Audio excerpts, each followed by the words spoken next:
Today we are going to learn about the world around us, and our today GK topic is chapter number 9, that is buildings and structures. Student, from ancient time the people are builded a very high level of buildings, very very high level of buildings and very fantastic way they have made for what the people who will come in upcoming future, they will see that how they builded the structures for their means near ones, for their means relatives. So student, in this chapter we know about some of the buildings and structures. So in that, first comes Acropolis. You might be heard the name, but you have seen the picture about that. An Acropolis is a citadel or complex built on a high hill.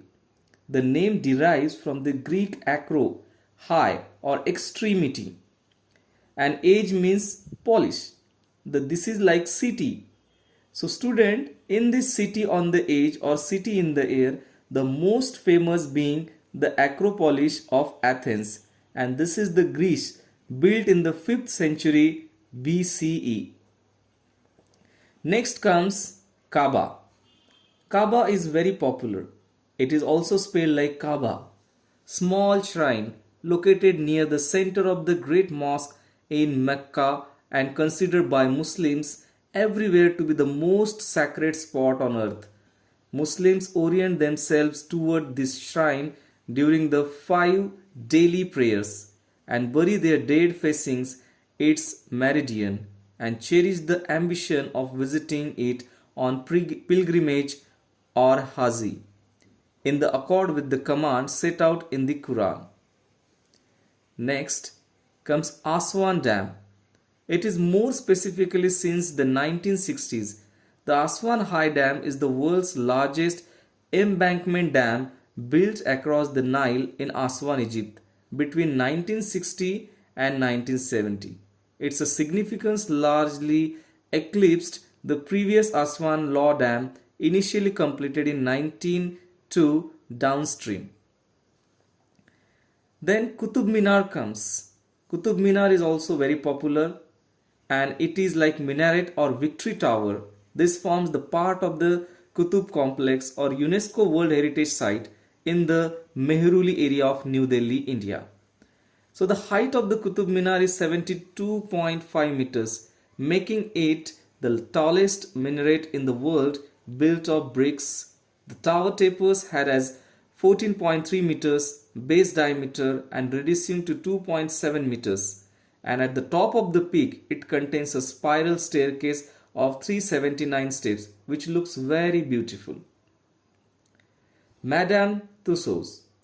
This is also was a museum in London. It has a smaller museum in a number of other major cities. It was founded by wax sculptor Marie Tussaud in 1835, and it used to be spelled as Madame Tussauds. The apostrophe is no longer used in that, but pronunciation is little bit difficult for that. So displaying the wax workers of famous and historical figures as well as a popular film and television characters played by famous actor. The Sydney Opera House is a multi-venue performing arts centre at Sydney Harbour located in Sydney, New South Wales, Australia. It is also one of the best and beautiful location. You look in that picture also. It is the 20th century's most famous and distinctive building. The Western Wall, which is Welling Wall and often shortened to the Kotel or Kosel, known in Islam as the Burak Wall, and is an ancient limestone wall in the old city of Jerusalem. It is a relatively small segment of a far longer ancient retaining wall, known also in its entirely as the Western Wall. Berlin Wall. The Berlin Wall, like 30th anniversary of the fall of the Berlin Wall, the wall which stood between 1961 to 1981, which is very long ago, so came to symbolize the Iron Curtain the ideological split between the East and West that existed across Europe and between the two superpowers, the US and the Soviet Union and their allies during the Cold War. How significant was the Berlin Wall during the Cold War? So it is very important to look at the Berlin Wall. The Hague. The Hague is the city on the North Sea coast of the Western Netherlands, and it is like a complex, is the seat of the Dutch Parliament, and in the 60th century it is like a palace, is the king's workplace. So the city is also home to the UN's International Court of Justice, headquartered in Peace Palace, and the International Criminal Court. Angkor Wat. It is like a combines two basic plans of the Khmer temple's architecture, the Temple Mountain and the later Gallery Temple. It is designed to represent Mount Meru, home of the Devas in Hindu mythology. So it is like more than 5 kilometers long, and the outer wall is 3.6 kilometers long, and are having the three rectangular galleries, each raised above the next. And at the center of the temple stands a quincunx of towers. Unlike most Angkorian temples, Angkor Wat is oriented to the west. Then Christ the Redeemer. It is like Portugal's Cristo Redentor, colossal statue of Jesus Christ at the summit of Mount Corcovado, Rio de Janeiro. It is a southern Brazil, celebrated in traditional and popular songs Corcovado Towers over Rio de Janeiro. It is like Brazil's principal port city, and it was completed in 1931 and stands 98 feet, means 30 meters tall. Its horizontally outstretched arms spanning 92 feet 28 meters. The statue has become very beautiful. Adam's Bridge, which is also called as Rama's Bridge, is a chain of limestone shoals between Pamban Island, also known as Rameshwaram Island, and it is off the southeastern coast of Tamil Nadu, India, and Mannar Island of the northeastern coast of Sri Lanka. Student, now our next topic is chapter number 12, Father of.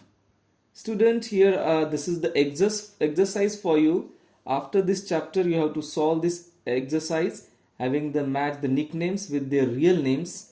From left side 1 to 10, famous father of telephone, father of Australia, father of comedy, like that 10 names are there. And from the right side there are the names of the some people. You have to match the pairs with the nicknames. Student, so first of all we have to understand with some of the scientists. Alexander Graham Bell was a Scottish born inventor, scientist and engineer who is credited with inventing and patenting the first practical telephone. He also co-founded the American Telephone and Telegraph Company in 1885. Robert Boyle, FRS, was an Anglo-Irish natural philosopher. He is a chemist, physicist and inventor. Boyle is largely regarded today as the first modern chemist, and therefore one of the founders of modern chemistry and one of the pioneers of modern experimental scientific method. Sir George Cayley, 6th Baronet, was an English engineer. He is an inventor and aviator. He is one of the most important people in the history of aeronautics. Many consider him to be the first true scientific aerial investigator and the first person to understand the underlying principles and forces of flight. Ernest Rutherford. Who don't know about Ernest Rutherford? He was the first Baron Rutherford of Nelson, and it was a New Zealand. In New Zealand he was born. He is a British physicist who came to be known as the father of nuclear physics. So he is very well known and having a great popularity across the globe. Sir Edmund, and he was an Australian politician and judge who served as the first Prime Minister of Australia in office from 1901 to 1903. So he resigned to become founding member of the High Court of Australia, where he served until the death. Aristophanes, you can look at the son of Philippus of the Deme Kaideterion, was a comic playwright and comedy writer of ancient Athens and a poet of old Attic comedy. 11 of his 40 plays survive virtually complete. So, Geoffrey Chaucer, he was an English poet and author, widely considered the greatest English poet of the Middle Ages. He is the best known for the Canterbury Tales. He has been called the father of English literature, or alternatively the father of English poetry. Then, last but not the least, George Stephenson was an English civil engineer and mechanical engineer, renowned as the father of railways. Stephenson was considered by the Victorians a great example of diligent application and thirst for improvement. Self help advocate Samuel Smiles particularly praised his achievements. So, student, in this way, we have seen about the father of related with some of the inventions, some are the poets, some are the copyright means that playwrights, poets, those are. So every scientist achieved a great success in their respective fields because of their hard works. So this is all about for today's class in GK. So student, stay home, stay safe.